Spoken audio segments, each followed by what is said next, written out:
We're going to get started. I am Mike with Mike Latzer Photography. Thank you so much for attending this session of Tuesdays Together.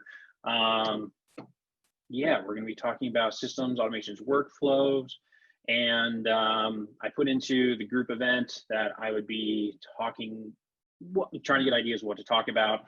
And when I suggested building workflow from scratch, everybody seemed to go, yes, please, that. So happy to talk about that. So we are going to do that as part of today's talk. I'm also going to go through some other just tidbits about systems and automation, just in case some of you aren't as familiar with it, or if you don't have an automated CRM, so that this lecture is still useful and helpful for you. So we'll go through all of that stuff as we build things out, okay? And if any of you guys have any questions at any point, just, wave your hands, do the Macarena, or just, type in the chat box. I'm going to try and keep an eye on all that while I'm doing this so that we're all, hunky-dory, okay? So to get started, I'm Mike with Mike Latzer Photography. I'm an Atlanta-based brand and portrait photographer. Mostly do a lot of creative stuff, crazy colors. It's where my heart's at. But when I'm not doing that, that's actually my side job. I'm a full-time biomedical engineer. So I design medical devices, which is super fun, super rewarding. The device we're currently working on, it's a rolling arcade machine where it's a little wave runner. We have a car seat, and we're diagnosing autism in toddlers between 16 and 30 months old. So really freaking cool. Hoping to be on the market in the next 2 years. So super fun stuff. Yes, thumbs up to that. Thank you, Jan. So anyways, with all that, I'm also a theater nerd. I've done musical theater for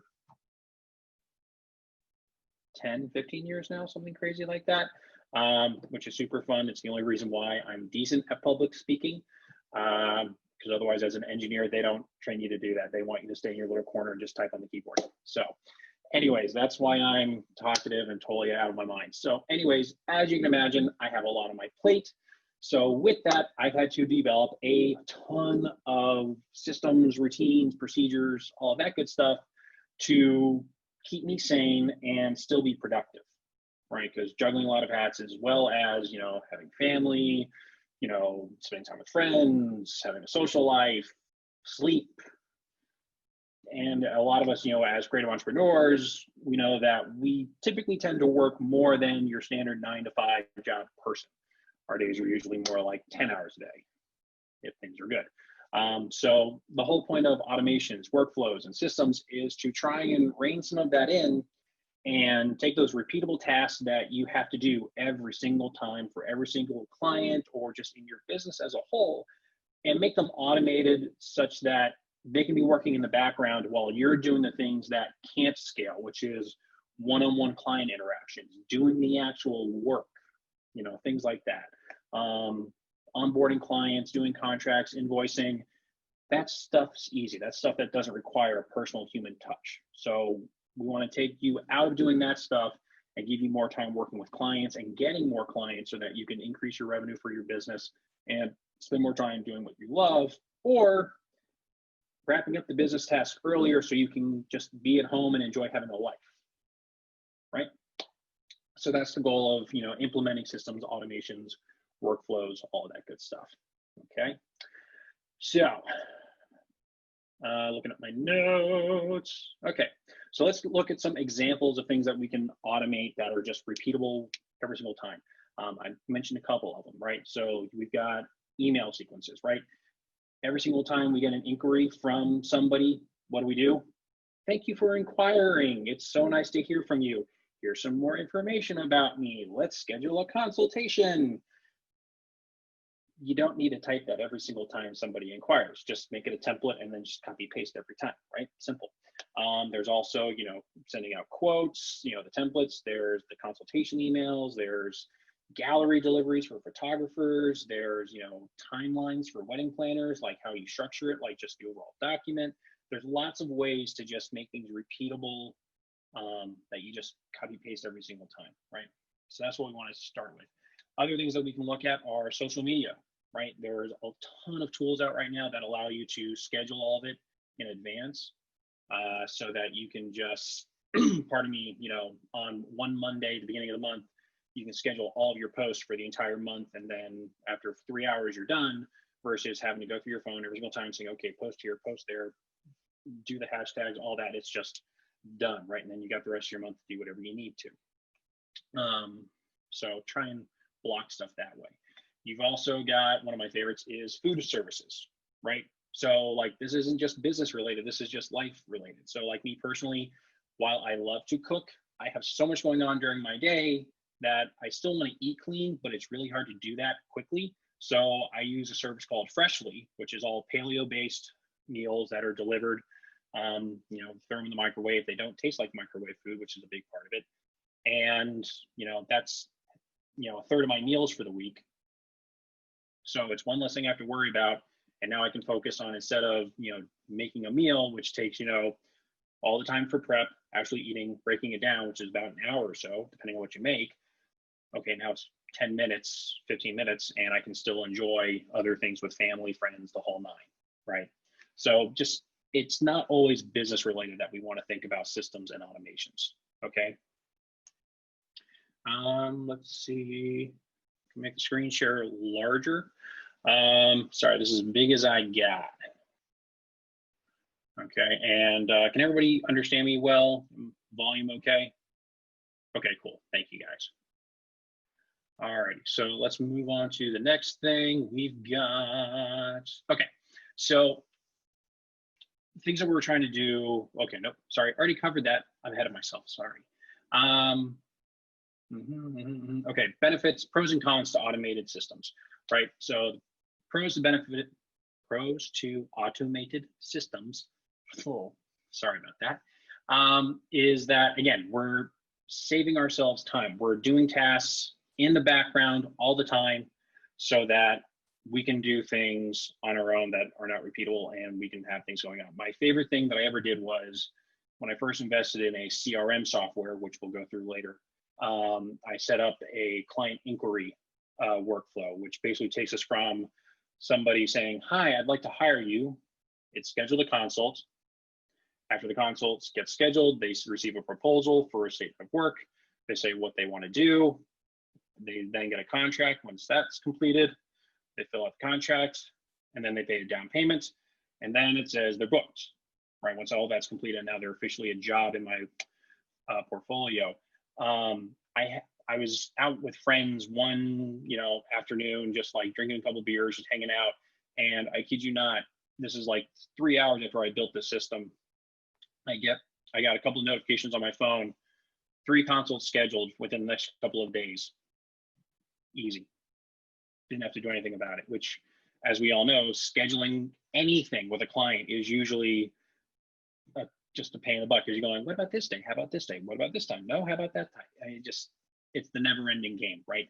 So that was the moment for me. I was like, okay, this was worth the investment. This was worth the time to put into this, right? And those are really the two cons to a lot of these automated CRMs, you know, tools that you're going to use. There are some free versions, but a lot of them do have some level of cost involved, and you know, setting them up takes time and effort. And there's a lot of you know, double checking, making sure it works right, all that kind of stuff, debugging it, and it's annoying, it's tedious, but once you get it up and running, the time it saves you, holy smokes, right? So it's definitely worth it. And again, this is only if you want to go as upscale as a full paid CRM software.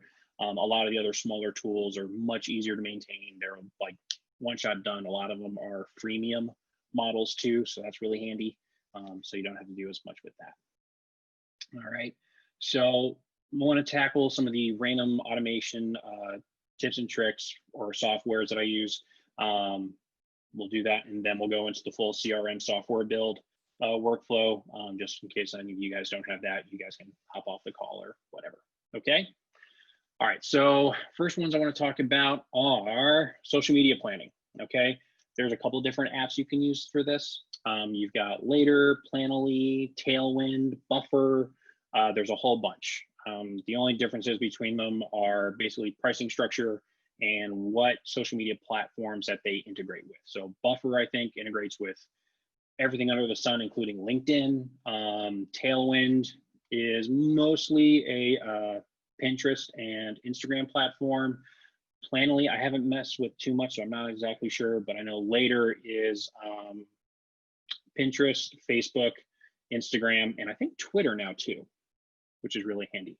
I'm a big fan of using Later because you can do most of your scheduling and most of your posts if you're not posting every single day for free every month on multiple platforms simultaneously. So it's really handy.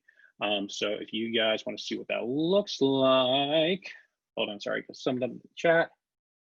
TTTT. Oh, okay, thank you, Krista. So Planoly is just Instagram, but you can connect it to your Facebook Biz account and double post. So that's really handy. Thank you for that. All right, so we're gonna hop over to Later so I can show you guys what that looks like. And this is the dashboard for Later. As you can see, we've got a whole library of images.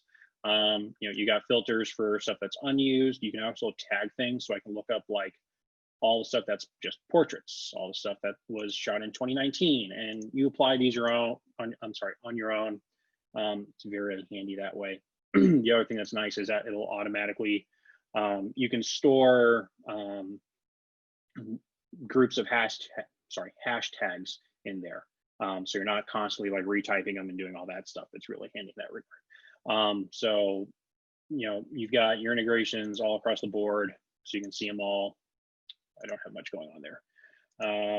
So I do have the paid version of this simply because the way I post is I do the carousel view. So I have the image, the setup, and then another like behind the scenes thing about the image itself. So that's why I do the paid platform. But on the free one, you can do single posts, no problem. And it's really handy in that regard. So one of the things that's nice is you can preview what your feed looks like. So you know what everything's going to look like when you're scheduling it beforehand. So if you're really articulate or particular about how your feed looks, all that kind of good stuff, you can rearrange things, move it around. This stuff's already posted, so if I wanted to, I can do this one there, and you see it's already just changed it up, obviously going back. Okay, so undo all, thank you.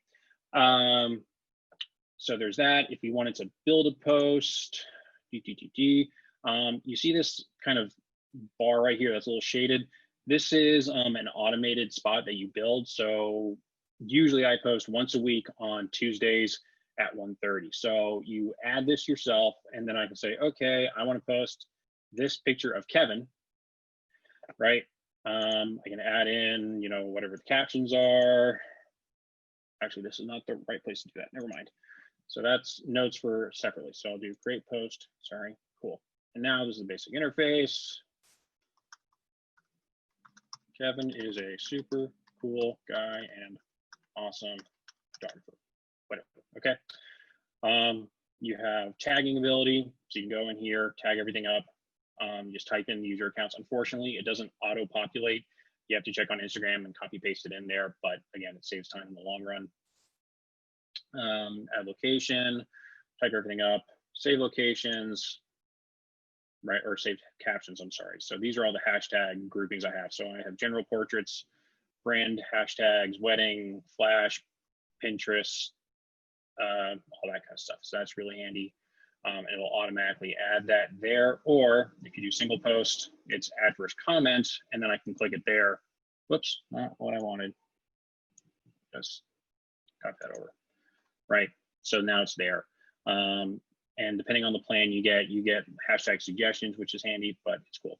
So you'll see here, it's got, let's see. Oh, because I did this the backwards way. Okay. So right here, you've got, send notification or auto. There's an app that goes on your phone. You can either get the notification to say, post it, or you can do it automatically. So you get a notification that says, hey, this posted for you. Continue on with your day. You have nothing left to do, which is really nice. But say I've got all this in here. I'll just hit save, whatever. Where'd that go? Okay. So if I wanted to drop it, all right, this isn't going to work. Let me start over because I did this wrong. Discard post. Sorry, Kevin. All right, we'll try this again. So we're going for this automated block. If I just pull this up to the top here, it automatically should drop into that post. Interesting. Oh, it's going to go to the next available day, right? So the next Tuesday that's coming up. So it's automatically loaded up in here. So now you just type in all your information. So it's really easy to just do that. And you can do it for your Pinterest platforms. You can do it for, you know, your Facebook platform, all that. It's got, you know, the slots available. So that's later. It is handy. They've also got some fun analytics in here. Actually, let me make sure I get rid of that post before it goes. Once again, sorry, Kevin. Okay. So fun analytics, because we all love analytics and data. We can see, you know, followers, growth, profile interactions, all kinds of super fun stuff. My favorite was hashtag analytics. And you can pull up like Go portrait, just exploded. It's kind of like a heat map. The darker the color, the more intense it is, or the higher clicks you got. So really handy stuff. So, you know, every couple of, well, probably every 6 months, I'll go through this list to see what hashtags I've been using, and which ones have gotten a lot of reach, which ones have not. And I'll just like remove the ones that suck, and the ones that haven't getting a lot of interactions, I'll keep reusing those because that's getting me more reach on Instagram, which is really handy. So you don't get that with the free version, you get that with the paid version. Later is great. It's like maybe like $9 a month or something like that. It's dirt cheap, it's great. But that's social media planning, right? And this is just one of the tools. Again, I prefer Later just because of the way the interface is built and the pricing model. Tailwind is great. It's just they're really, really expensive. You got to pay for each media channel you want to use. Let's see. Giselle asked, which should pay later plans? This is just the basic one. This is the bare bones one. Don't need anything crazy. Basically, the higher plans are if you have more brands and more users. You do get a little bit more in terms of like feature sets with like the hashtag suggestions. But if you just set a reminder to check your own hashtags every, like, you know, 6 months or whatever it is, you can see what's using and you can, you know, mess with that on your own. So it's not that big of a deal. But again, yeah, I just use the basic one. All right. So that's for social media planning. Other ones that are really cool are, these are the ones that always blow everyone's minds, are using Zapier and if this, then that. So we're going to start with if this, then that. And what this is, it's basically a service that connects random apps, features, services, makes them talk to each other. It's really fantastic because perfect example is I can go to, say you don't want to pay for Later, but you still want access to post to Pinterest. So I was doing this when I was using Tailwind for a little bit. You click on this, say, okay, I want to use, I don't know, sync your Instagrams to a new Pinterest board. Connect it. I've already have everything built in, so it's very easy to walk you through everything. I can just say, you know, Instagram, or let's say Mike's portrait work. Okay, we'll hit save. Okay, so now every time I post on Instagram, it's going to go live on Pinterest. Easy, done, 1, 2, 3, and now you don't have to copy paste and redo the things or all that. Obviously, the downside to this, if you know about the different channels, is Pinterest likes a much smaller text base and less captions. But if you're just only care about getting the content out there and then you want to mess with the text later, you can do this free and like that's it. It's really nice. And just for the rest of your life, if you're interested, because I don't actually want that, you can do all kinds of wacky stuff. So like Apple apps, I can do location-based things, which is really handy. So I can say, you know, when I get within a certain distance of my home, I can connect it to the lights in my house and say, turn them on. So, and you can do this with all kinds of random stuff. You can like sync stuff between Google and Alexa and Apple, and the possibilities are endless. If this then that, I find usually does more things that are helpful for just random day-to-day activities. Whereas Zapier, I find, is much better for business-oriented topics. Let's see, Lisa's saying, I have if this and that for my iPhone and haven't started using it yet. You got to get on it. You got to get on it. It's super handy. But again, with all of these, it takes time to figure out what you want to use and how you want to use it. And a lot of times it's just trying random stuff, doing a search and be like, I have this thing. What can you do with it? That's honestly my favorite way of finding new integrations, automations, stuff to use. It works great. Okay, so that's if this then that. And then we got Zapier. So Zapier is really cool. Again, because it does a little bit more of the business automated stuff. So I have this synced with a lot of my Dubsado apps, which is my CRM software. So one of the things I do, and again, you can use, I think, up to 5 apps for free, which for me is all I need. I don't really need that many, but you can do more. But I'll walk you through one that I want to do. So one thing that, say you want to know where all of your leads are coming from and like create a graph of that for data, okay? One way you can do that is in your lead inquiry form with your CRM, you can have a space that says, you know, how did you find me? Google, Instagram, Facebook, Pinterest, random person, referral, repeat client, any of that. So most CRMs have this built in where you can automatically do it, but in case it doesn't, right? And you want to have that data later, here's one way you could do this. So we do create Zap and say, I want to use Dubsado as the trigger. And this is new project as lead. So this is anytime somebody uses an inquiry form, lead capture, just the initial, hi, hello, how are you? We'll hit continue. Dubsado, continue again. Test the trigger. Hey, and I actually just threw Krista in there recently because I'm doing a project with her. So it'll pull up any of your like most recent ones. Fine. I'm actually going to use this one. Click continue. Cool. And I'm going to attach this to Google Sheets. And I'm going to create a spreadsheet row. And we'll do continue. Okay. And I'll show you what I did. So we go to sheets.google.com. Make sure it's the right one. Nope. This one. Okay. So lead source tracking. I just built this one a little bit for this example. I've got lead first name, lead last name, and then the source. Okay. So we'll go back to Zapier. We're going to select the sheet. Well, which Google Sheet profile. All right, we're going to Drive. This should just be your Google Drive. The program does a really good job of walking you through everything very, very simply.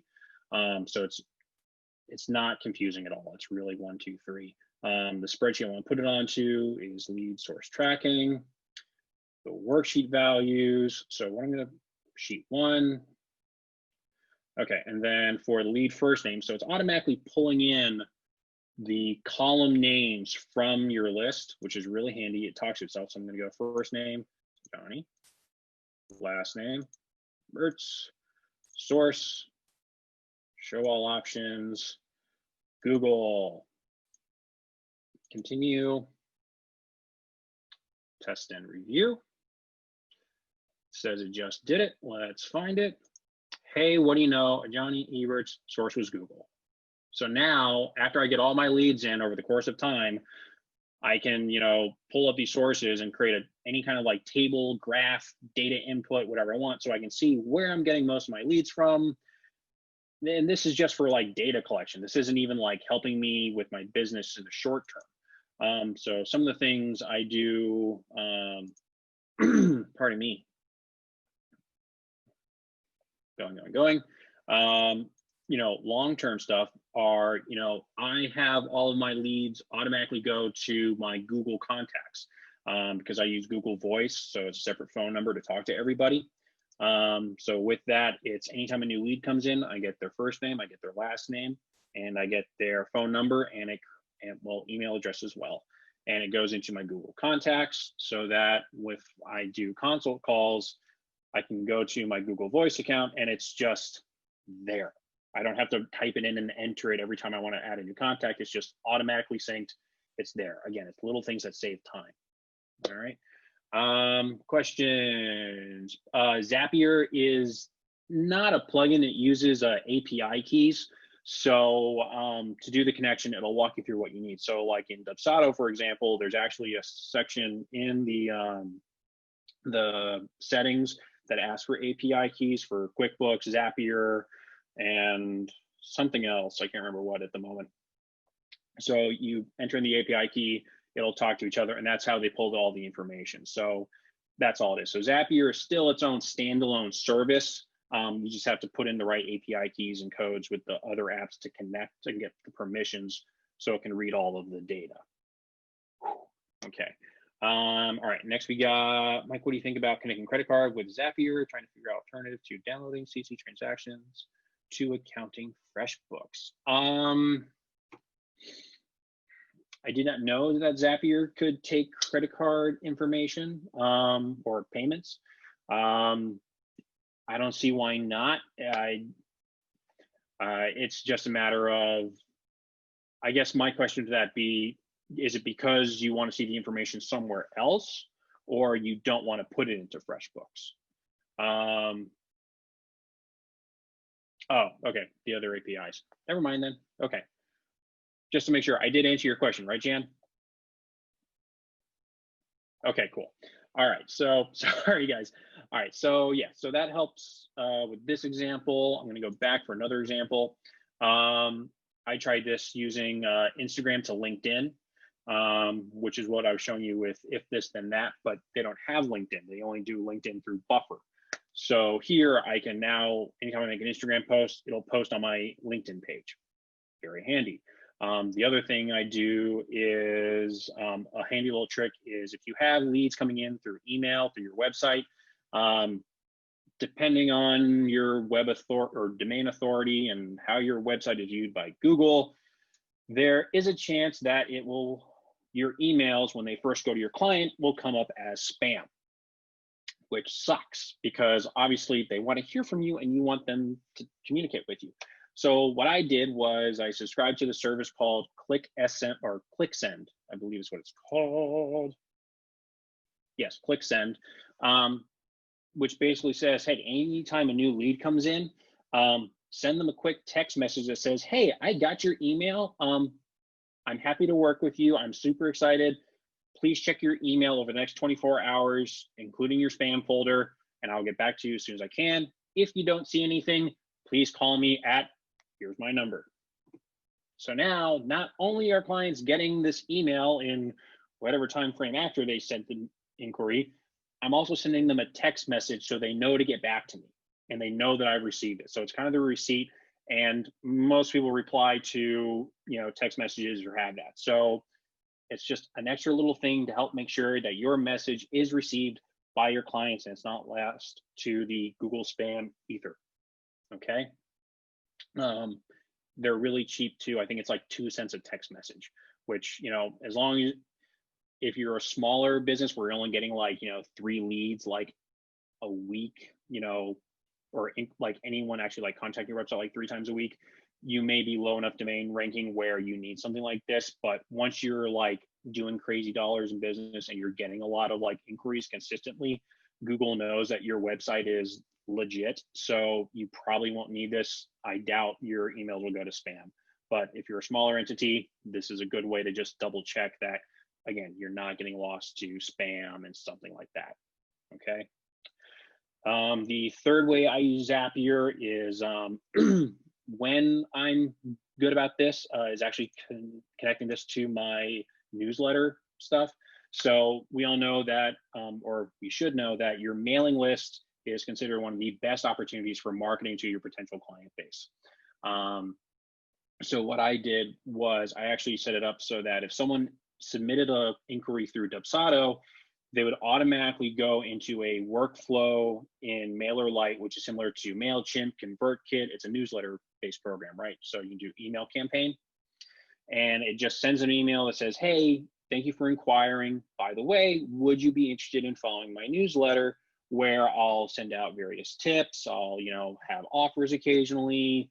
It's just another way for you to stay in contact with them, because for those of you who are up on the various marketing techniques and whatever, and the rule of 7 points of contact before a client will book you, right? That's the 7 points of trust. It's just, I don't know, the math and the science and the data, apparently that's the magic number. So again, it's adding more areas where you can communicate with your client. You can do this. And again, it's done automatically for you. So I'm sending this email once they inquire with me saying, hey, do you want more information? Do you want more helpful tips? If not, no big deal. If you do, great. Okay. But it's taken care of. And if they say yes to this, then they automatically get added to my standard campaign email list, and they just get content through there. Again, easy, automated, done. Instead of having to export your contact sheet every couple of weeks from your leads and then importing it into your newsletter system and adding them that way, it's just done. So simple things like that. And again, they've got a lot of integrations that are much more robust than if this, then that. They've got awesome categories for like CRM, marketing, all kinds of stuff. I mean, they integrate with a lot of stuff. Streak, which is great for Gmail, Salesforce, Zoho, all kinds of stuff. Productivity, I mean, they'll integrate with Trello, Asana, all over the place. But again, once you go past 5 active Zaps, you can have as many non-live ones as you want, but 5 active ones. Then you have to, start paying for it. Oh, one thing I forgot to mention was in the Zaps, one thing that's really handy that I don't use because I just haven't taken the time to really build into it is they have some intelligence built in. So you can actually do paths, filters, delays, change the format. You can do all kinds of stuff. So, I can have a filter, for example. So if we say, if the new lead, let's say the first name, contains, I don't know, test or spam, we can say don't include it or something like that, right? So you can modify, you can do things, you can set a lot of intelligence and conditions in here, which is really, really handy. Yes, really delete it. I don't want it. Okay. Cool. That is worth your weight in gold. Was that for the Zapier stuff, Jan? That was for the click send. When I realized that I could do that, I did a little happy dance. I'm not gonna lie, it was, oh my gosh, awesome. Yeah, so highly recommend that one. I don't like their interface, but as far as like the text sending services, whatever it is, it had one of the best plans. So if you can get over the interface, they're great, but they are awesome with their customer service, and they send you a million emails when you first subscribe. So they're happy to help. Okay, so that's Zapier. And like I said, they've got integrations out to Wazoo all over the place, and they've got some preset ones. So you can say, oh, let me try this, or let me do that. It's really, really handy. Okay, so I really love Zapier. It's a huge help for my business.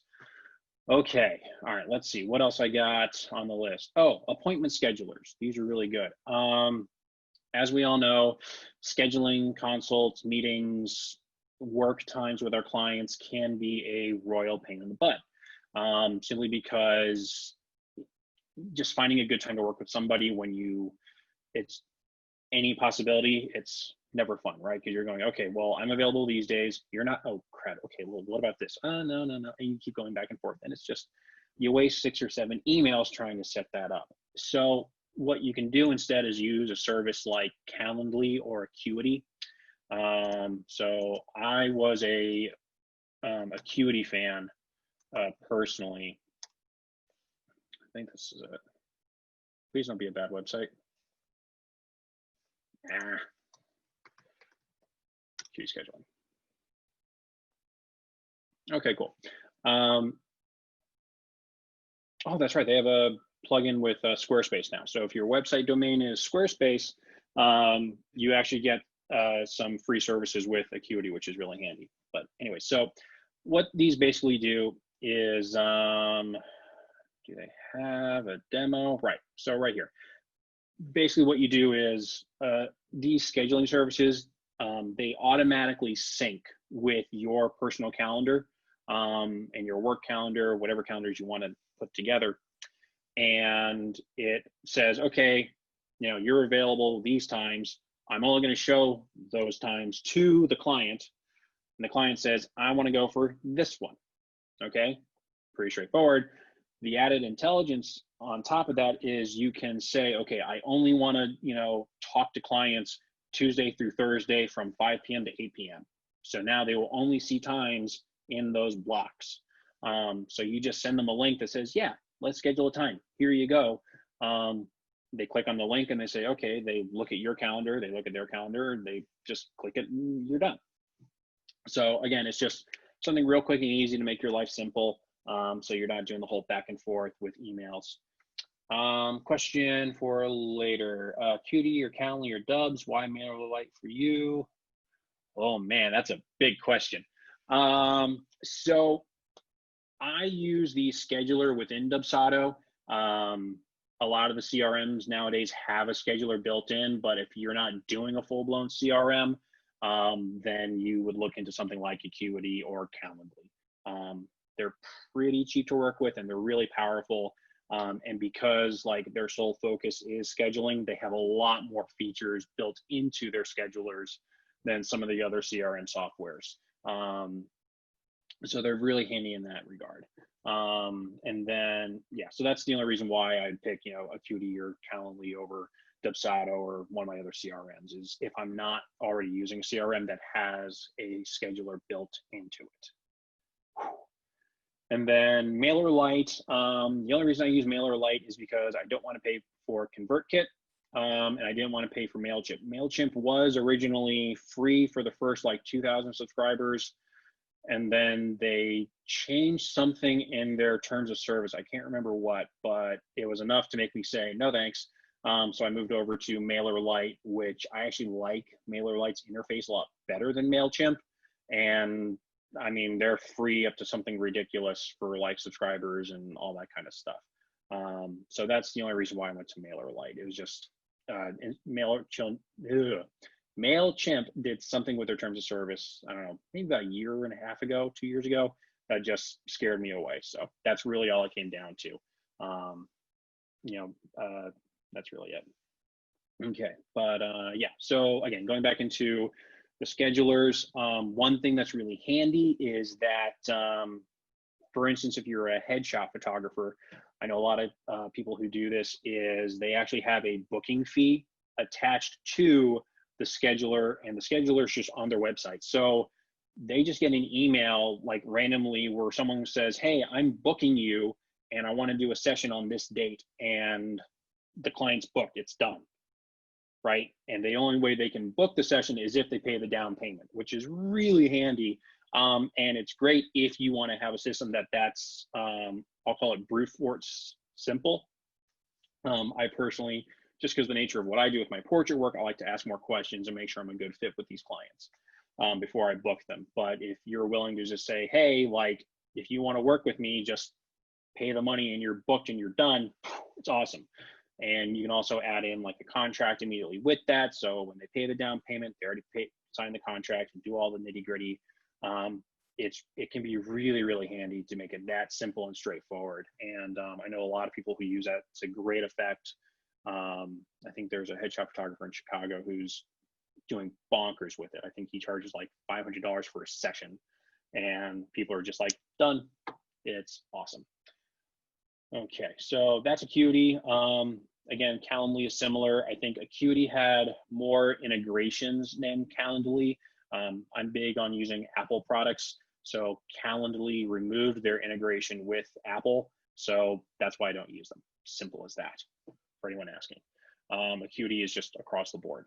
And as far as appearances go, me personally, I think Acuity, their interface just looks a little more modern, upscale than Calendly does, but that's personal taste. If your clients and your brand works with what Calendly looks like, go for it. But Acuity just matches my client base. Alrighty. Okay. The last thing I'm going to tackle before we get into actual workflows is task boards, which are like Asana and Trello. So I'm a big fan of Trello simply because I've never used Asana. So I can't tell you why I picked it. It's as simple as that. Sorry, I can't be more helpful. But yeah, so this is Trello. It's pretty much just a graphical to-do list. As you can see, I'm list crazy. And I break my stuff down into, days of the week that I work on things. And this is just my to-do list. Originally, I used Trello to handle all of my business stuff, whether that was, working with clients, their whole things. But now I use Trello for anything that's not client related. Still business, but not client related. Because again, I use Dubsado, which is my CRM software. And I just like having all of my client work in one place and then the business work in another place. This way it doesn't get muddled up and confused. It's just for my brain sanity. But anyways, so the way that these work, again, this is a freemium program. And it's just, you just set tasks, whatever you want to do. So like on Tuesdays is typically when I do my editing work. So I'll say, edit. I got a wedding coming up, Logan and Taylor's wedding. Okay, so that's a card. You open it up. I can add in a description, whatever you need to. If there's more information involved, I can create a checklist. So say, okay, so I'm editing a wedding, right? So there's prep, there's first look, there's ceremony, family portraits, reception, and exit, right? So I know, okay, these are the groups I have to edit, right? And it's just something as simple as that. Really no big deal. You can literally make these checklists anything. So like one great example is, as we all know, we all sign up for way too many online classes that we never complete. So one of the things I do is I have a task list that's just classes. So like this is a ad course. So I have all the lessons as individual checklist items. So I know like where I am in the class and going through all that. Again, it's not stuff you have to do, but it's little things for organization that help. And I just personally love doing this. And okay, for example, like in the description, this is the link to it. So I don't have to say, where do I find this again? Go into Facebook, my Safari browser tabs, look up everything, all that kind of stuff. Let's see, Diane, yes, list freak, me too, that's great. Kevin, does it live on your desktop or do you have open a link or app? So Trello works as all of it. It's available on your phone as an app. It's available as a program on your desktop, and it's also available as just a link on the internet. So it lives in all three places, and it's effectively a cloud-based program. So everything talks to itself. It all syncs, so you can access it from anywhere, and everything talks to each other. So it's really handy that way. You have what are called power-ups, which for me is like a calendar view. You get to pick one per board. So, hey now, where'd you go? There it is. So this is just so I can see where everything's due, that I've assigned due dates there. But it's actually got a lot of really cool integrations available. Again, you can go crazy with these. We can do analytics and reporting. I haven't looked through most of these because they're nuts, but like you can integrate this with MailChimp. You can integrate this with your Google Drive in terms of like, sheets, forms, all that kind of stuff. It's nuts. You can Dropbox, all kinds of wacky stuff. So you can do a lot with it. Again, once you use more than just one though, that's when you start having to pay for it. So just something to be aware of. Let's see, Lisa, what you got? I like Trello, you can share it with those clients that are more visual. Yep. Yeah, you're absolutely right. So she uses on her iPad and you can attach pictures. So this is really handy. So you can actually share this and make this like a teamwork environment, which is really handy. So like in some of the theater program work I've done when I was doing behind the scenes. So working on the production team, we used Trello to organize, sets, props, lighting design, blocking, so everyone knew where we all were at once, and we could, assign tasks, which is really cool. So all of these colors, so these are just labels, so I can quickly see like what's what. So these are, green's marketing, yellow is SEO, website, Dubsado, orange social media. It's just a quick reference guide that you build yourself. So you can see like what they are if you use a system like that.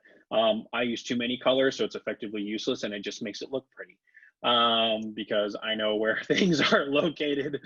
That's what they are. So like Mondays is, for me, accounting and social media. Tuesday is editing. Wednesday is website, Dubsado, SEO activities. Thursday is blogging or vlogging. Friday is business development. Like that's how I organize my week. So I know if I put a task in that bucket, that's what it falls under. Again, sometimes that goes out the window when life gets crazy, but that's the idea. But yeah, so it's really handy that way. Again, you have notifications for calendar stuff. So if you integrate it with your phone, you can get notifications saying, hey, your to-do list is coming up. But again, so this is how I organize my life. It's also great for like a brainstorming board just to come up with stuff. So like, let's see, Facebook videos. I'm trying to be better about this. So these are all the ideas for Facebook videos for like ads that I've come up with to put on my Facebook page. So on each one, I've got, okay, build the ad, write the script, film it, edit it, put it on Facebook, build a blog post, add it to a campaign, and build a retargeting audience. So once I complete that, or once this is the draft column, I'll move it over into, okay, record the video. So I know like, these are the videos I need to record. And then these are the blog posts I need to write. And then here's the ads I need to build. Obviously I'm really behind on the ads, and then there's done. So it's a really flexible program, and you can set it up however you want to organize anything. So it's really, really handy in that regard. I think, what was something else I was messing with? I actually thought about making a Dubsado course. So I was like, okay, like here are the things that I'd be offering and all this kind of stuff. So it's really flexible. You can do a lot of stuff. Client outreach. Again, these are things I've started that I haven't worked through yet. Please make a Dubsado course. Oh gosh, Lauren, no. She keeps asking me. Jan saying yes. Okay, we'll see how I do on the next part of this, which is building a workflow, and if you still think that that's a good idea. But anyway, so this is Trello. It's got some integrations. It has some the plugins or the power-ups that give it automation, so that'll do things automatically, which is handy. I use it manually because I don't want to pay for the automations, but it's just a good way of just keeping track of your to-do lists and what's going on.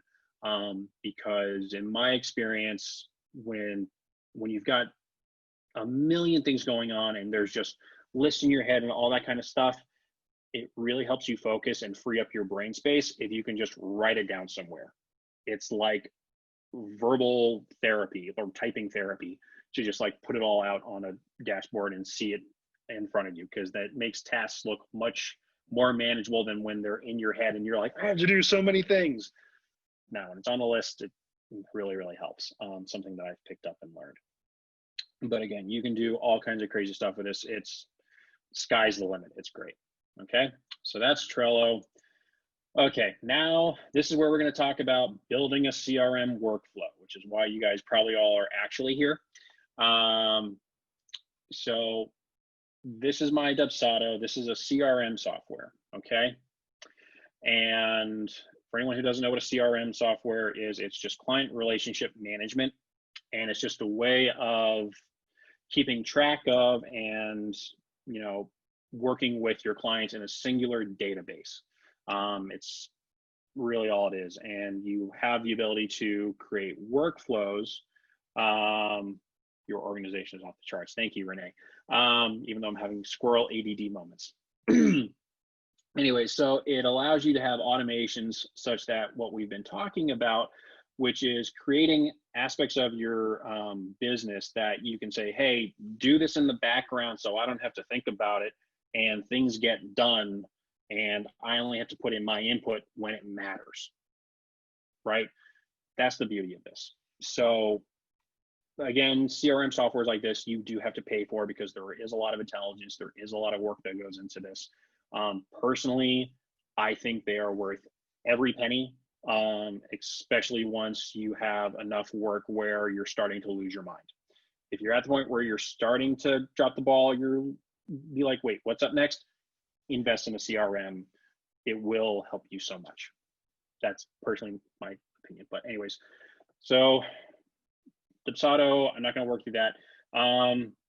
Does anyone not have a CRM or anything like that?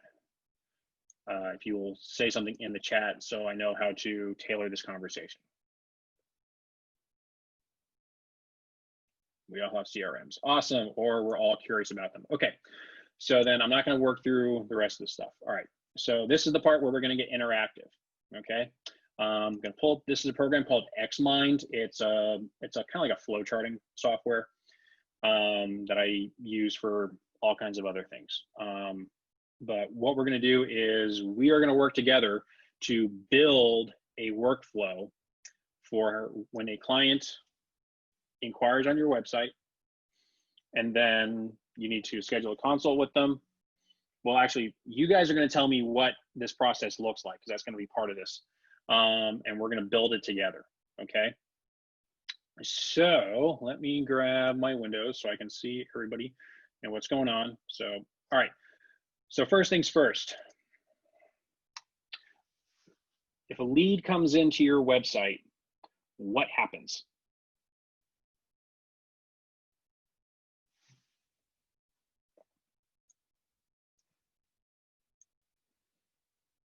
Let's see, Kevin says inquiry on prices. Yep. Anybody else? Thoughts? Email with attached pricing. Yep. Answer intake form. Yeah. They get an email back with rates and info. Yep. Yep. Right. So Krista, Renee, Giselle, you guys are on it. Kevin. Yep. So it's your initial welcome email. You get the inquiry and you say, hey, thank you so much for inquiring. Here's information, whatever you choose it to be, right? So it's welcome email. That's your first step, okay? Let me back up real quick because I just got ahead of myself. The reason we're building this here in this software, you can use a notepad, pencil, paper, whatever you want, anything like that, that all works. The reason I'm building it here is because anytime I build a workflow in Dubsado or really any major process, it's really handy to write out the steps so you can visualize it before you go into the software and do all the hard work, because you will lose your mind, you will get confused, and you will drop the ball. If it's in front of you on paper, you can add notes, you can scribble things, and it really, really helps. So that's why we're building it here first before we dive into Dubsado. So, all right, so the first thing we're gonna do, so we've got the welcome email, right? Now, what is typically in that welcome email, right? It's, it's pricing information, it's, what else do we have? We had, right, the intake form is the thing itself. We get rates and info, yep. So we'll say, oh gosh, like an info guide, right? And then, yes, schedule a call, right? That's what we wanna do. So that's the next big thing. So that's the next item on your overall list is you're gonna have a consult with your client. Okay. You can break this down as much as you want, nitty gritty. I'm actually gonna change the way I do this so it's a little more, it's easier to see. Well, no, we're gonna keep it this way. I lied. All right, so we have the welcome email. It's got pricing, info, how to schedule a call. The next thing you're gonna do is actually have the call. So what happens after you have that call?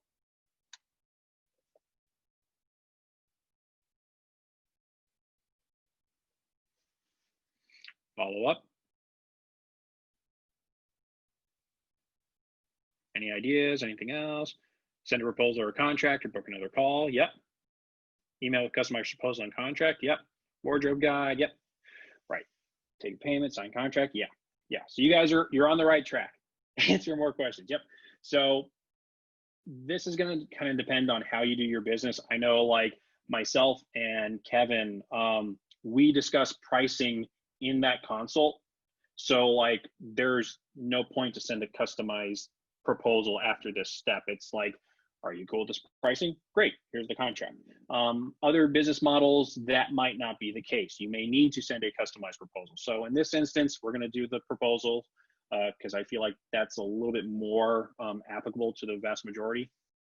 So we're gonna say, send proposal.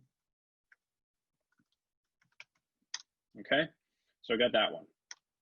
So after they fill out the proposal, what happens next?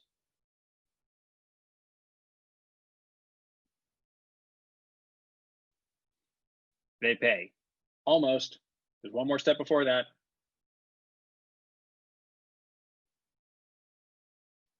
Oh, come on. It's everybody's favorite legal document. There you go. It's the contract. Right. So once we have the contract, then we get a down payment. At least that's the way it should be done legally. Right. And then once they've done the down payment, client is booked, start work. Okay. That's the workflow, right? That's pretty simple as it is, right? Everybody understands like this is the workflow that everybody does, right? This makes sense. Okay, cool. So this is the workflow. Looking at this visually, is this difficult to understand? Is this difficult to understand like what steps need to happen? Right, it's pretty straightforward. So once we have this starting point, we can start building in the little pieces that make the workflow actually happen. All a workflow is taking these high level steps and just breaking them down into very, very minute steps. So think of it like you're lifting up a cup to drink from it, right? We naturally think, oh, I'm just lifting the cup and drinking from it. The workflow thinks of it as like, I have to open my hand, lower my hand, grab the cup, lift the cup, move it to my face, open my jaw, lift, drop, swallow. That's how the workflow thinks of it. So that's why it gets confusing as all get out. So you have to add those little tiny like nuanced steps to make it work. Okay, this is how like actual software computer coding works. It's that kind of detail madness, which is why I sucked at that, but somehow workflows and CRMs I can do. So what we're going to do now is we're going to add the detail to this visual format to see what steps we need to do to build this out. So the welcome email. We've already talked about it's got pricing info guide. So that means for pricing, that means we have to, if we're using Dubsado specifically, we have to build payment schedules, right? And we have to build packages. I'm listing these off because I know what goes into Dubsado. The info guide, okay. I have to build the guide, and I probably have to attach the PDF as a form. Okay, schedule a call. What do I have to do? I have to build a scheduler. Okay, that's all that. And oh yeah, one last thing, build the template email. And one more thing we'll add on is build the inquiry form. Okay, these are all the little things we got to do to make just that welcome email make sense. And the last thing we'll add is the trigger. This is what's going to cause that step to happen, is inquiry form submitted. Okay, so now we're going to keep on going through this. So the consult with the client. Okay, wrong button. Okay, consult with the client. This is going to be your other materials, so you can do all this, all that, however you want to structure it. I'm trying to think. Okay, so the trigger for this is consult scheduled, right? The way I build Dubsado, it has a lot of intermediate steps, which includes like, did the client schedule the consult? I have that as a to-do just for the sake of the workflow. So like I remember to follow up with them or not. It's just a personal thing. All right, so that's easy. So now we've got the proposal step. So what do we need to do for this? We need to build the proposal, which will have the packages and payment schedules that we've identified up here. So we don't have to worry about that. We've also got the template email. And we've also got, that actually should be it. So the next is the trigger, which is consult complete, right? Because that's when we're going to send the proposal, is after we've completed the consult. Yeah, we send the proposal after we've completed our consult with the client, okay? So that's that. So now we go to the contract. What needs to happen for the contract? We need to build a contract, build a template email,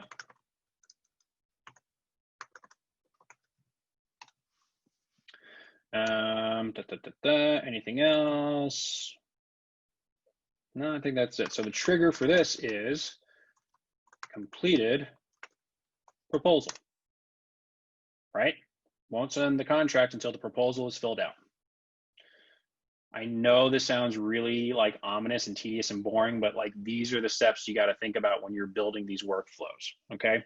So next is the down payment, which is, again, we have payment schedules. I'm just gonna add this here because it's gonna overlap. The packages have to be built. Well, no, the packages will be taken care of. And this can either be part of your contract or it can be a separate document. Dubsado allows you to do it both ways. I personally have it as a separate thing. So as Jan's asking, do I ever send the proposal, contract, invoice as just one thing? And I did for a while.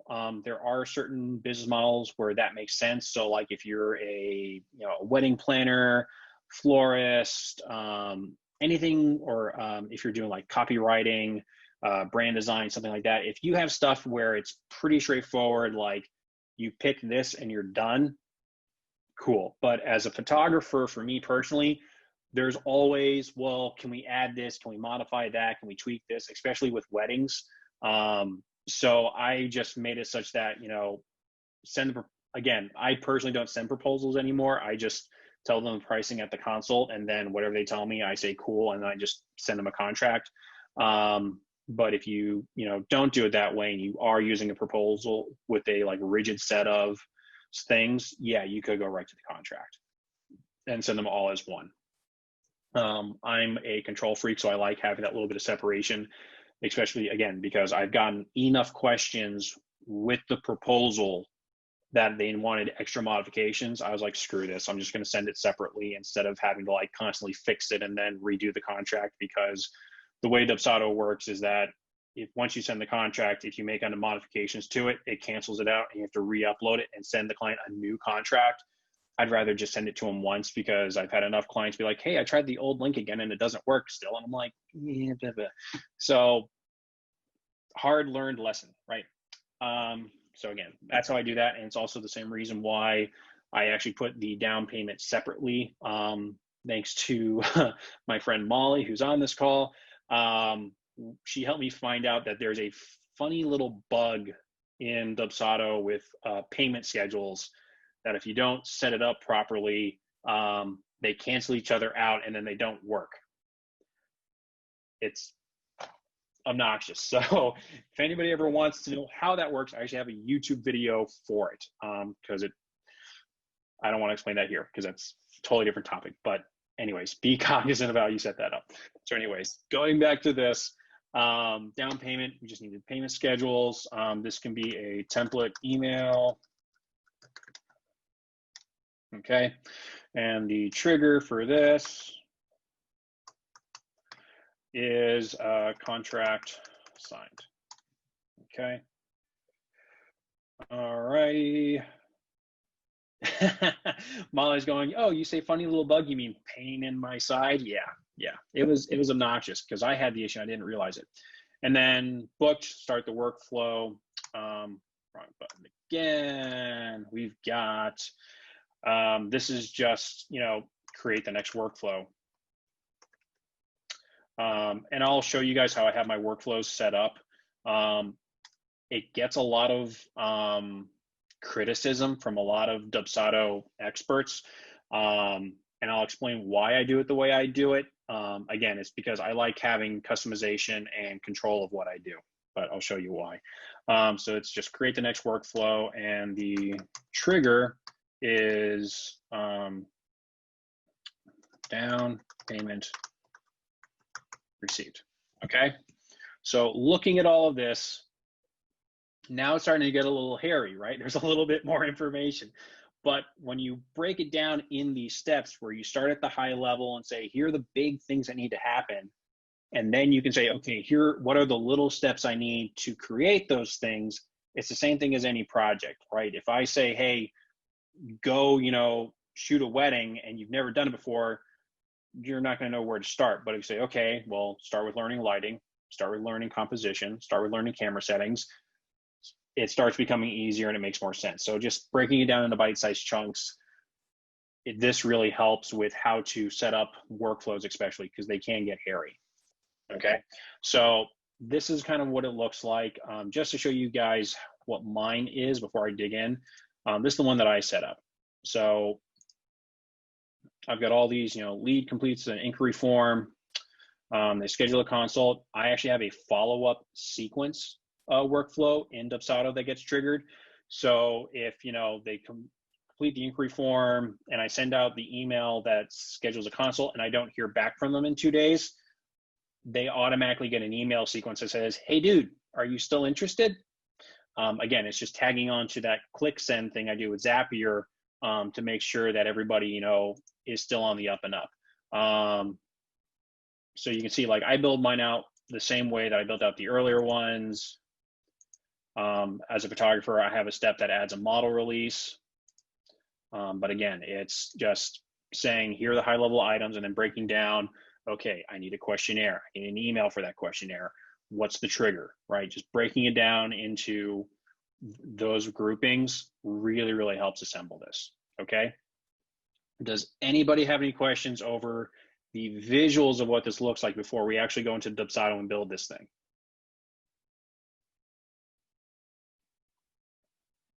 Yes, no, maybe. Everyone looking good? Okay. All right, so let's dive on into this thing. All right, so we're gonna pull up Dubsado again, and I'm gonna show you what madness my workflows are. You're gonna, again, either gonna go out of your head. I've got a bazillion, okay? Reason being is that I do a lot of different types of photography. So I have emails and workflows crafted such that they are specific to weddings, portraits, headshots, engagement photos, all that kind of stuff. It's really obnoxious, but it's just, again, because I'm a control freak and it's the way I've set it up. If you're only a wedding planner, you're only going to have like maybe 3 or 4 of these. Okay, it's not going to be nearly as chaotic. The other thing that I do and this is the thing that really drives the Dubsado experts crazy, is you'll see here I've got portrait lead capture. Okay, so this is the workflow that's just the client coming in, and you can see it's a little crazy. I'm going to explain why it's so nuts. It doesn't have to be this nuts. It's just, again, because I'm crazy. We have the lead capture, and then we have portrait to do, which is the actual doing of the job, right? Which is another small bite-sized chunk. And then after that, we've got all of my editing versions, which are standard, buy what you want, which is IPS. If you're a photographer, you're familiar with that. Edit and a number, like a pre-selected number I deliver, various different settings. And again, the reason I have these set up this way is because if I need to mix and match, I can, right? I don't just have like one workflow that's all portraits and I can only do one kind of delivery for my clients. I can say, okay, well, this one picked, a standard delivery, which is just like the digitals with this editing package. Or I can say, okay, it's buy what you want. So they only paid for a session fee, which means I'm going to show them images and then they're going to say, okay, I want this one, that one, this one, this one, and then they buy it. So the way I have my workflows built out, it's specific to all this. Yeah, Jan, it's like a tree. Exactly. It's exactly like that. And again, I'm crazy. I'm way too detailed and much of a control freak and all this kind of stuff. You can make yours so much simpler than this. So I'm probably a terrible person to learn this from. But it's really handy to do it this way, I find. And the other reason that I would suggest doing something like this is that if you'll notice, like my standard delivery lines, this is really long. My wedding to-do list for actually like a wedding client is really long. My wedding capture list is really long. And then I have album design for weddings, which is another set of items.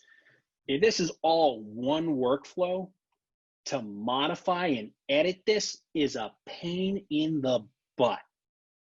Because the way that Dubsado builds workflows is you hit add a new thing, it puts it at the bottom of the list, and you have to drag it all the way up. It gets really annoying, really tiresome. So by having a series of short lists, I have that modularity I want, but it's also much easier to edit and keep track of. Okay, so that's why I do it that way. Does anyone have any questions about that madness system? How much do you manually trigger, or how do you start the next one? For me, it's personal choice what's automated versus what's a manual step. Again, from Dubsado experts, I actually get a lot of crap for how much manual steps I have. Again, it's because I'm a control freak, and I've had enough bugs happen with Dubsado when they were in their early development that it was driving me crazy. And they've since added features that now allow for that. So like, for instance, my follow-up email sequence, that starts automatically. You can't say, maybe send an email if this happens. They're still developing that series of intelligence. You can do it for some things, but not for everything. So for like my follow-up sequence, show you in the right, all of these are approved steps. And the reason I do that is because, if I have to send out 2 follow-up emails, but then they respond to me, I want to make sure that, I'm not sending another follow-up email if they don't need it.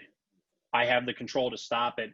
And instead of me remembering to go into the project file, find the workflow and hit pause, it's just, hey, do you want to send this? Oh yeah, I do. So it's really a matter of taste where you want to be manual versus where you want to be fully automated.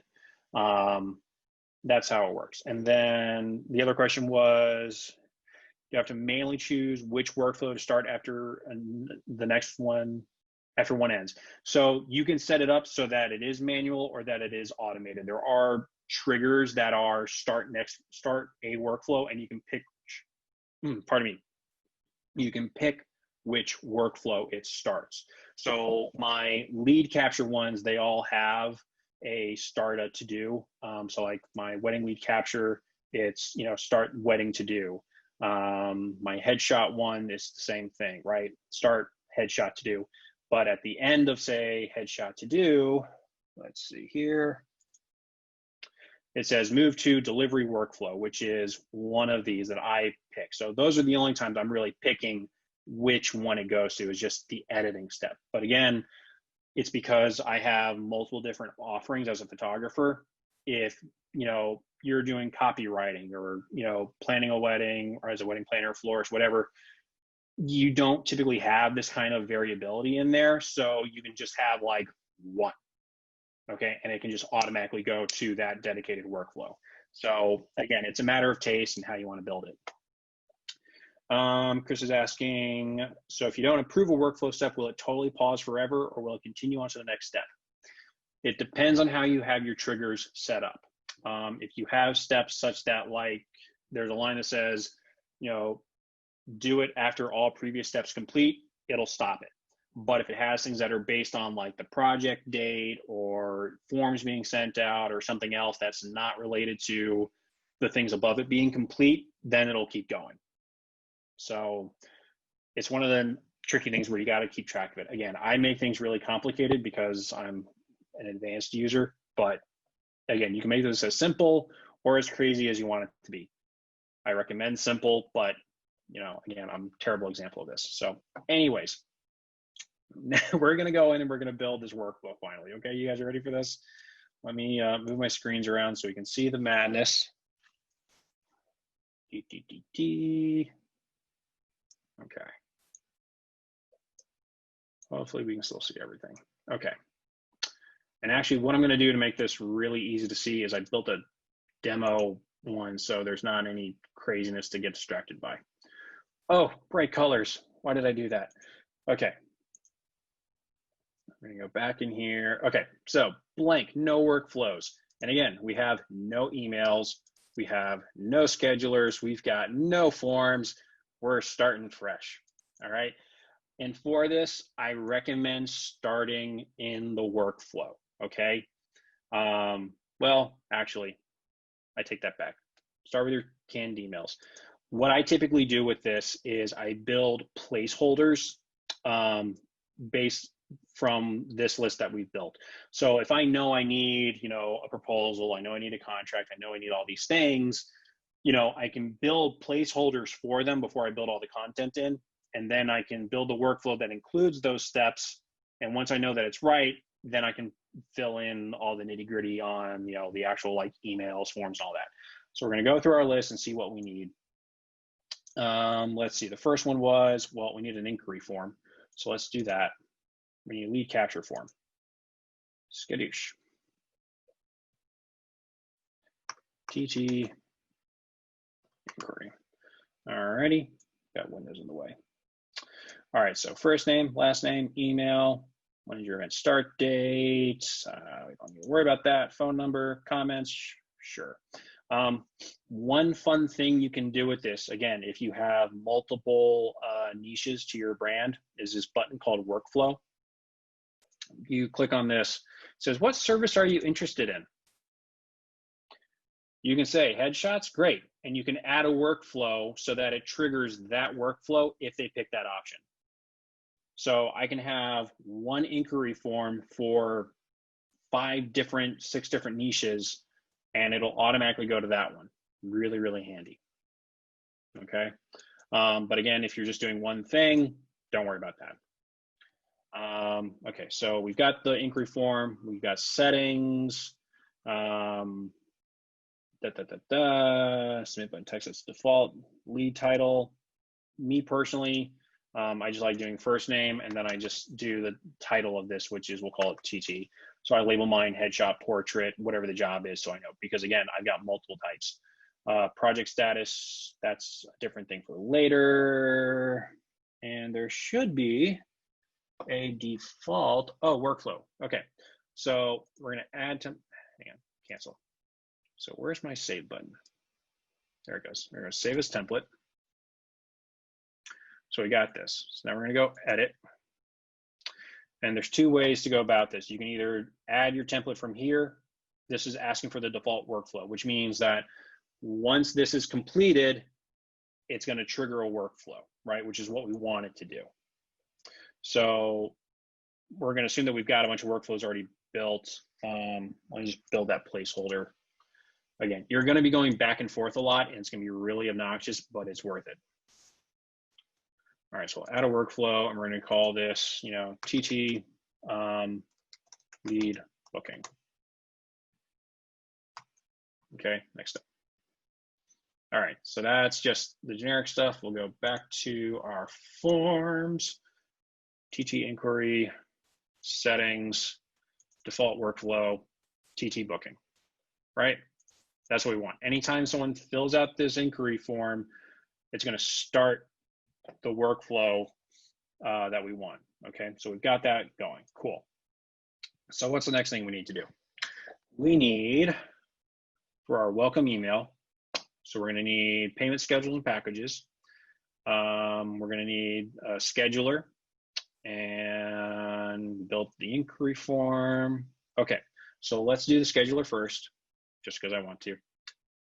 The template, check the windows in the way, and we'll call it TT consult. Actually, we'll go inquiry consult. All right, appointment duration, just pick something random, just getting all of these out of the way.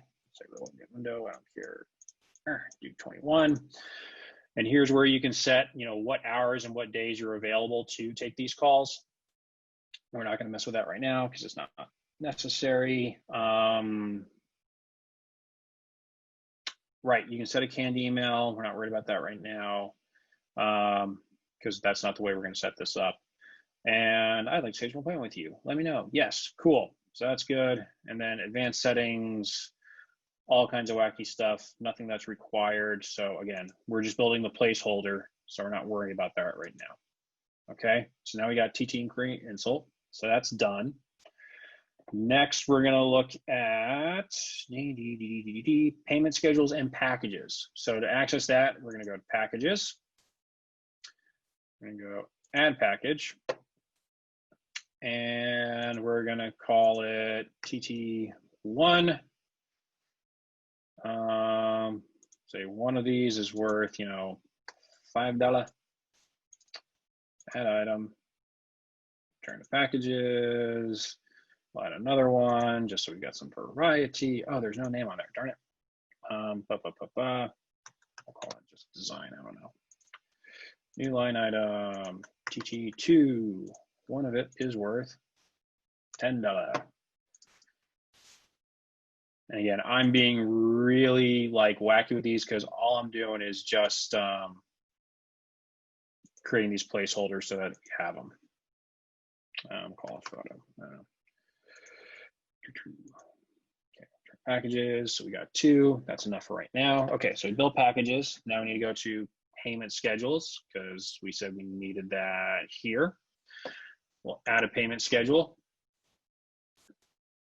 And let's see, enter name and payment schedule. So we're gonna call this TT design. I don't know. For me, I would label these as portrait, wedding, headshot. If you have different payment schedules for different offerings, if they're all the same, you just make one and you're done. Simple as that. Lisa's asking, you can customize a scheduler for a consult to only show, say, 10 to 11:30 on a Monday or a Wednesday? Yes. Yes. So you can make it so that it only shows up, so if you're doing a special or a giveaway that requires someone to book sessions, you can say it's only available, June 20th through the 21st. So you can set it so that they can only book those 2 days. You can also schedule it so that it's like a rolling day window. Pardon me.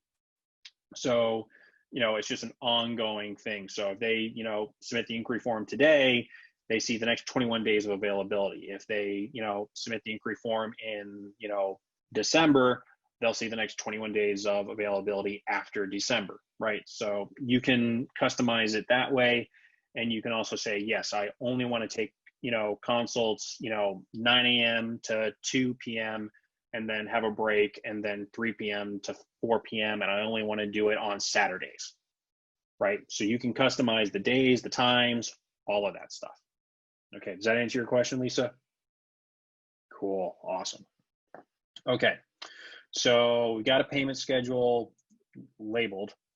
So this, I always do these based on a relative, because if you do it as fixed, it breaks, because it's every time you do a payment schedule. If you set this for, June 26th, 2020, and someone books you in July, 5th of 2021, you're going to get error codes because they booked you after the due date, right? So with these, always use relative.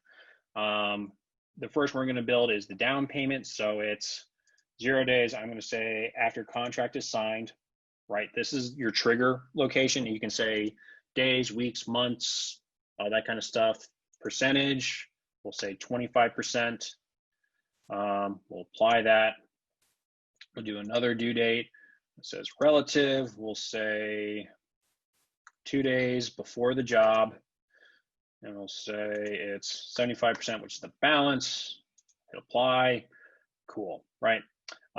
You can add reminders in here so that it'll tell the client, hey, like you have an invoice due in 2 days, in 3 days, whatever it is, and you can make it as part of your payment schedules, and it does it all automatically. So again, you don't have to worry about sending your client invoices and all that kind of good stuff. All right. Okay, so we built packages, we built payment schedules, we've built our scheduler, and we built our inquiry form. So now we need to build a template email. So we're gonna go over to canned emails. We'll hit new canned response, and we're gonna call this welcome email 1. And our subject is, huzzah, thanks for inquiring. I don't know, something goofy.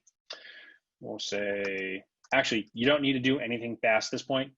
So I'm gonna stop there.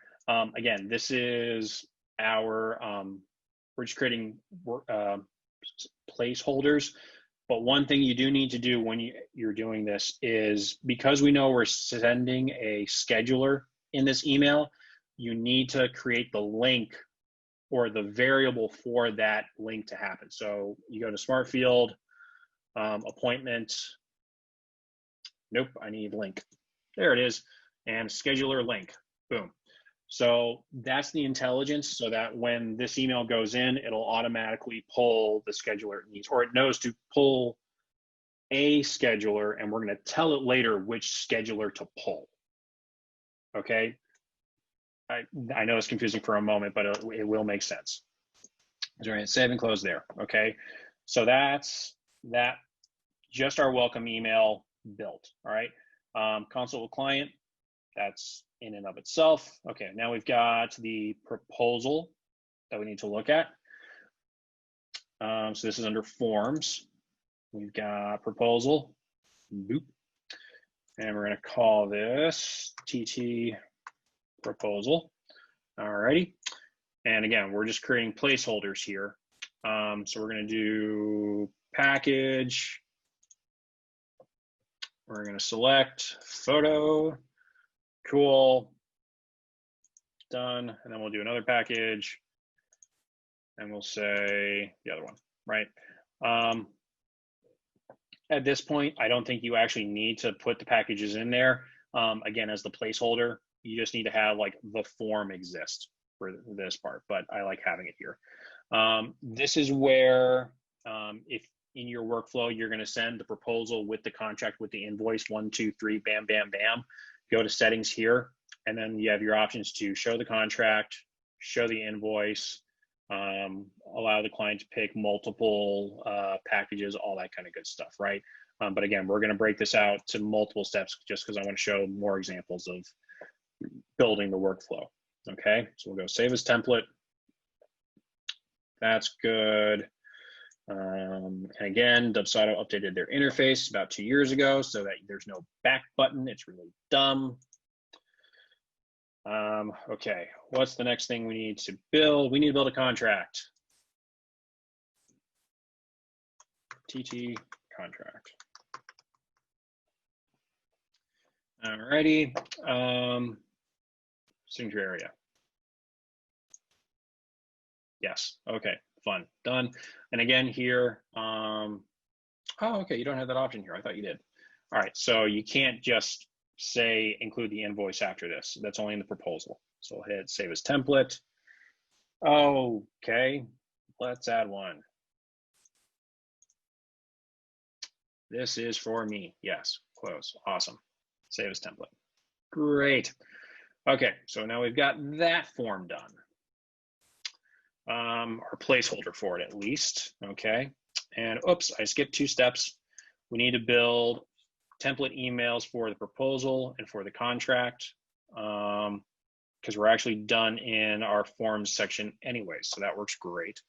So we'll go back to our canned emails, and in Dubsado, for contracts and proposals, they're actually, not what I wanted. Go back. Pardon me, they're under edit templates for scheduler, contract, all that kind of stuff. I still modify these personally. So in our contract, it's got the link for the contract, which is what we wanted. And then the proposal, I think that's under form. Yeah, we've completed this form for you to fill out. That seems redundant. But anyway, so this will automatically go. We don't have to create a template email for it. You can if you want. Again, when you're creating these template emails, make sure you have the variable for the form or the link or the scheduler that you're going to send, right? And that's all under Smart Field, link, all this kind of stuff, right? You want to make sure that link exists, okay? So do save and close. DTTD. Okay, so we got those two, and then we've got payment schedules, right? There should be a template for that already. For payments, yes, no, maybe, send invoice, yes, okay. So there's already a template for that, awesome, we don't need to build another. Okay, so we've got all of our placeholders, right? So now we can actually build the workflow, cool. So we're gonna go to our workflow, we're gonna get the little gear for edit.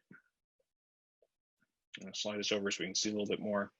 Okay, so first thing is payment schedule.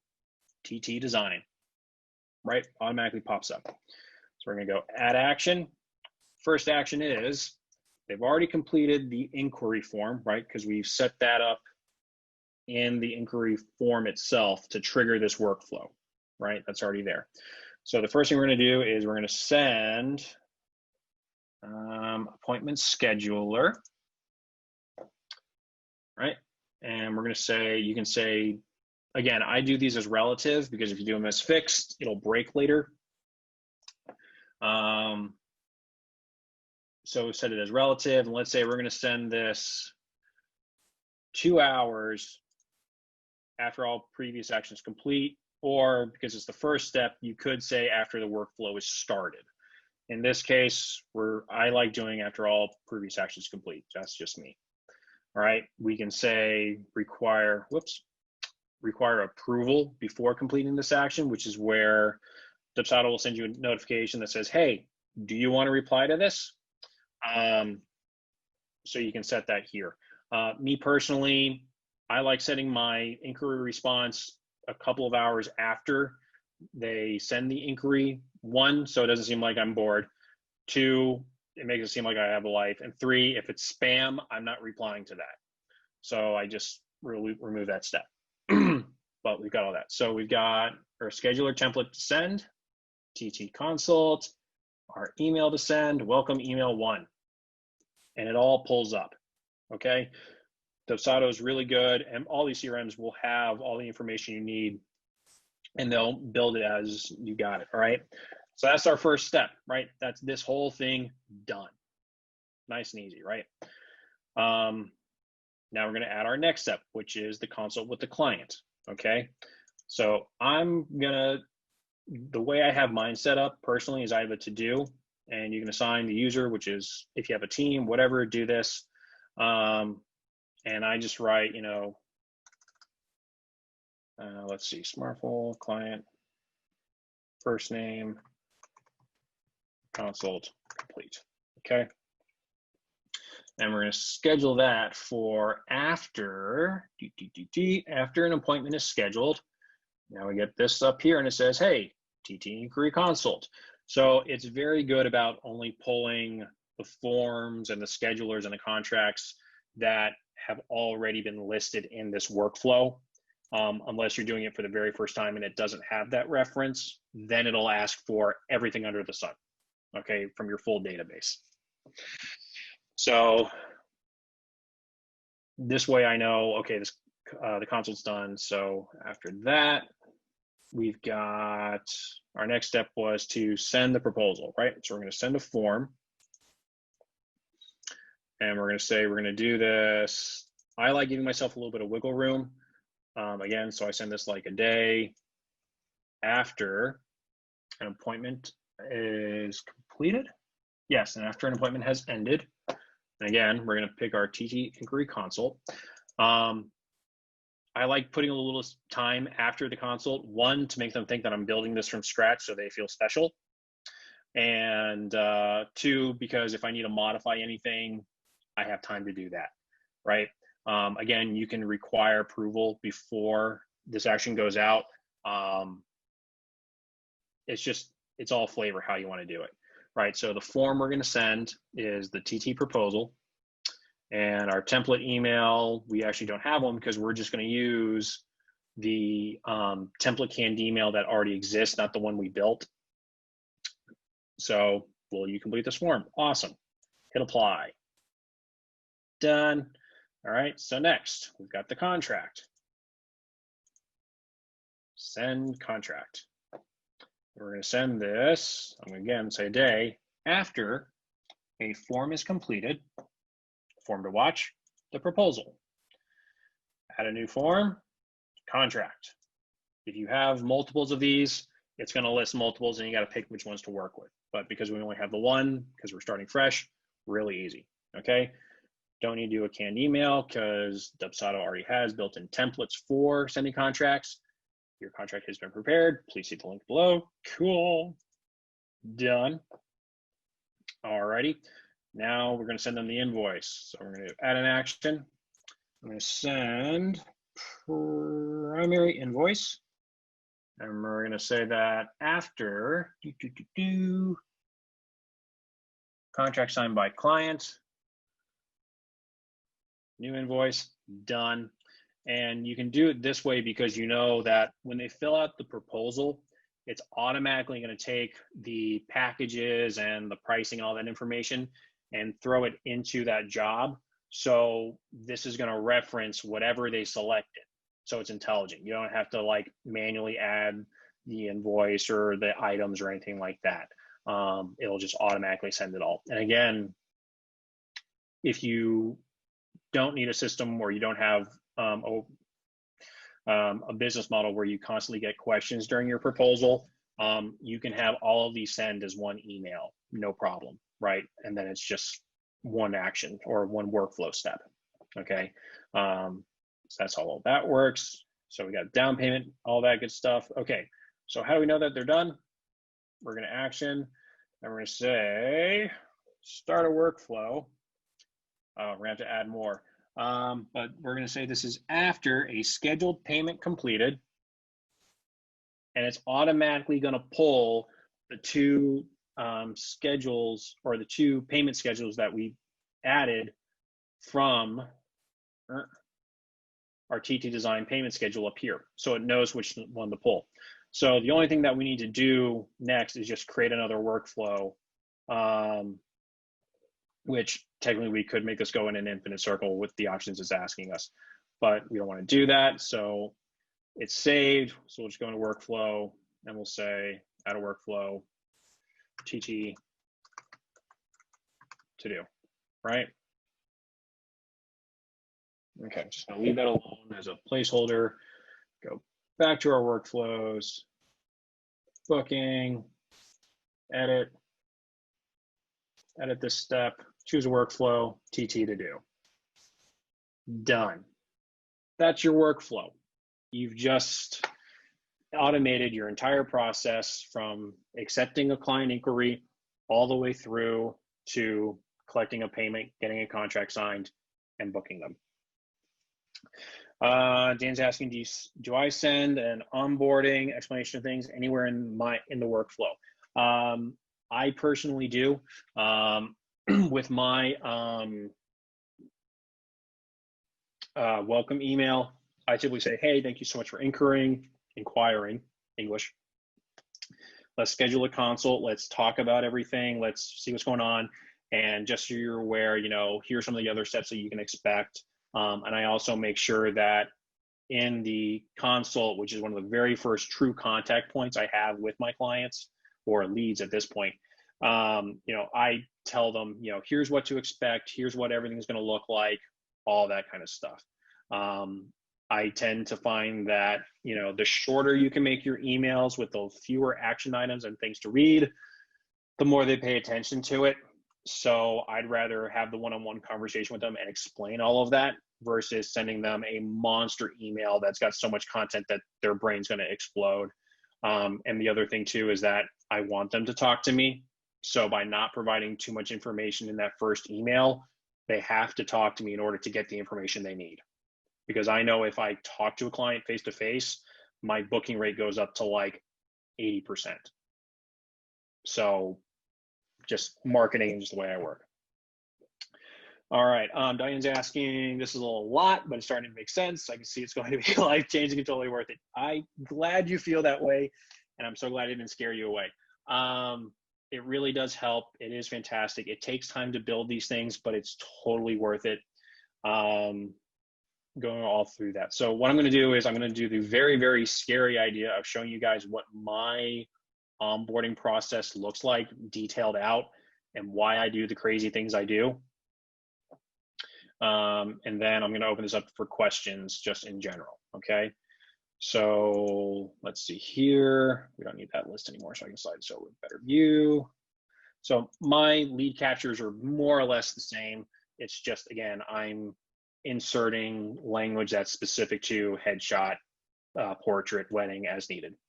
So what's going on with these is on a high level, I've got things like tags, so I know when clients are wedding related, portrait related, headshot related. And again, this is also I can filter and I can do analytics at the end of the year or every 6 months. And I know like what kind of clients I'm getting, how many, when, that kind of stuff. Here's where I start that follow-up workflow. So it's right after I get that inquiry. It starts it and says, hey, if no one responds in 2 days, let's follow up and see what's going on. Again, you see that to do. Make sure the consultation appointment was booked. And then I've got another project status. So I have various buckets in the project field that says, okay, this is a lead. This is I'm waiting on the consult. I've sent them a contract. I sent a proposal. I'm waiting for them to respond. And then when they're officially a job, which is Dubsado's lingo for a paid client or a booked client, I've got, prep work, actually doing the shoot, editing, and then any follow-up too. So I have them in buckets so I know where they are in the full process. So that's what a project status does. It just says where they are. So in this case, it's the consult scheduled, right? And I have that based on them booking this inquiry. Is that fresh? There it is. If it's ever grayed out, that means it's an old reference point to an old version. Because if you update the form, you may have to go back through the workflow and re-update it. It's a weird way that Dubsado works and how it references files. I find it infuriating. Me personally, I then send them a sampler for images after they book their consult, so that when I do get to their consult, we can talk and I have images that they're talking about. So I can actually say, yes, I can do this, or no, I can't, because I have no problem telling a potential client, I'm not the right photographer for you. I don't want to make you not happy and take your money. I want to make sure you get the pictures you want. So that's me personally.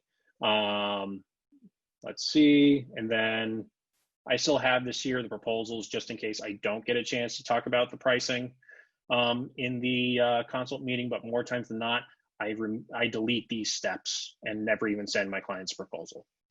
After they do the proposal, we've got the contract, which I send it after proposal signed. Then I send a model release, invoice goes. I hold actions until all that's done. And then again, change the project status, which is move to job, and then start a workflow, portrait to do. That's my madness. That's how all this works. It's totally crazy. And again, here's my payment schedule, which is portraits. I won't bore you guys with any more things like that. Okay, so I know I've been rambling for way too long. Let's open this up for questions. What do you guys got? Hit me with your best shot.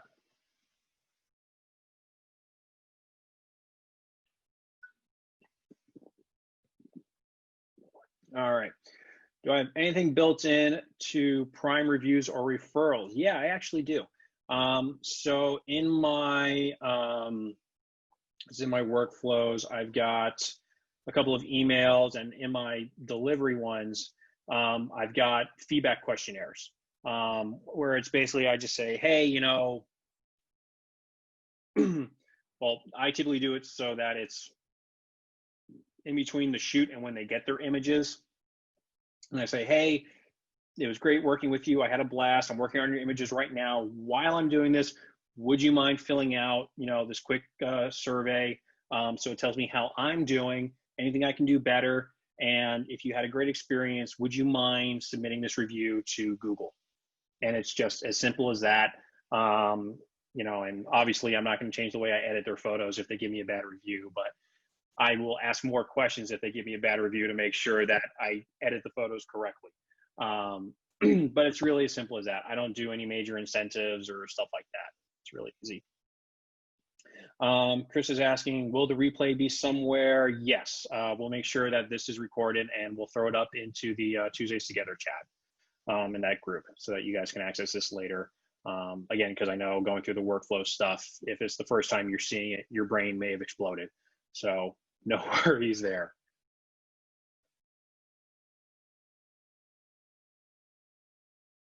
Alrighty, any other questions? Yep, welcome.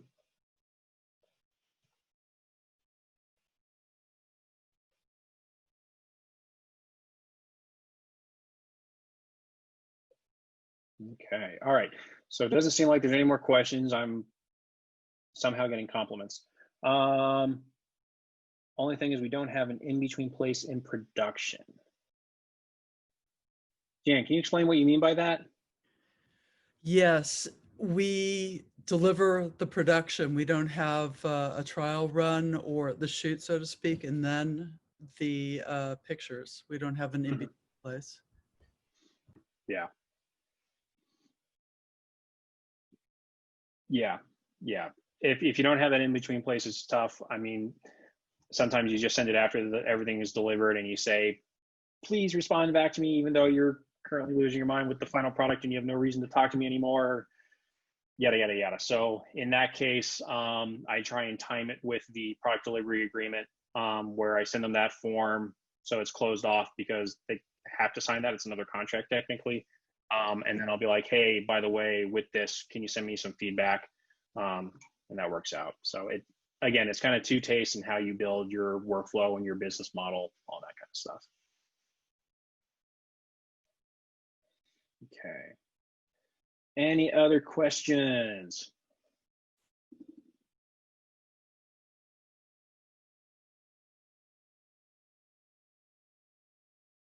Okay.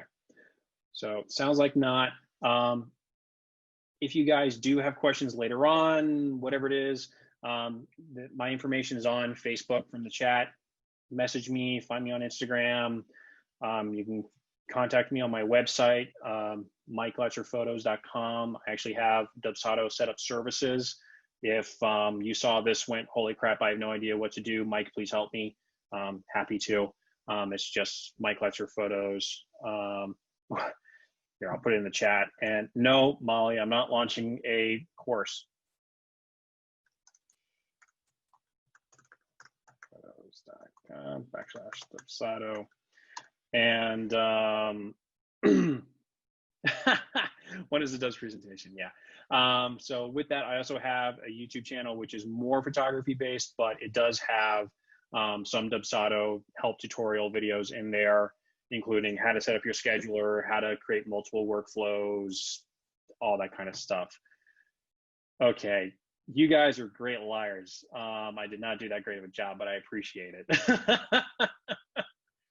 Alrighty, so that's all that stuff. Again, if you guys have any questions, just find me in Facebook. I'll help out there, and if you need to inquire through my website, I'll email you guys all that. Yeah, it's been 2 hours. I think we're good.